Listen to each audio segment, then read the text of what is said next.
प्रणाम आचार्य जी। आचार्य जी, आपसे जुड़ने के बाद मेरे जीवन में धीरे-धीरे बदलाव आया है। लेकिन जब मैं आपकी बातों को या फिर संस्था से जुड़ी बातों को आस-पास के लोगों के पास रखता हूँ या उनसे साझा करता हूँ, तो जो भीतर जुन्नू बैठा है वो ये सवाल करता है, मुझे खुद पर ही इतना सारा काम करना है, इतना सारा कुछ बाकी है, इतनी सारी खामियाँ हैं, तो मैं क्या दूसरों के पास जाके इतनी बड़ी-बड़ी बातें कर रहा हूँ। जो दूसरों के पास जाके बातें कर रहे हो वही काम है जो तुम्हें अपने ऊपर करना है। अपने ऊपर कैसे काम करोगे?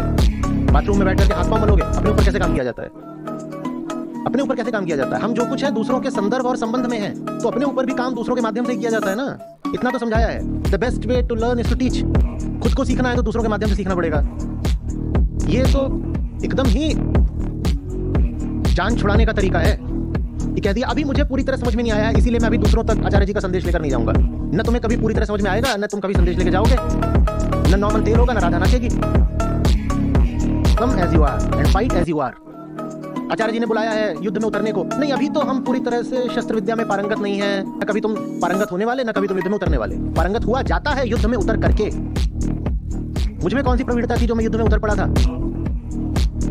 जिस उम्र में आजकल के ये लड़के निब्बे रील बना रहे होते हैं, उस उम्र में मैं युद्ध में उतर पड़ा था। मुझ में क्या था? कुछ नहीं था, पर एक फैसला था कि लड़ाई अगर सही है तो उसे पीठ नहीं दिखा सकता। उतर पड़ा युद्ध में, और युद्ध में उतरने से ही जो बन गया वो आज तुम्हारे सामने।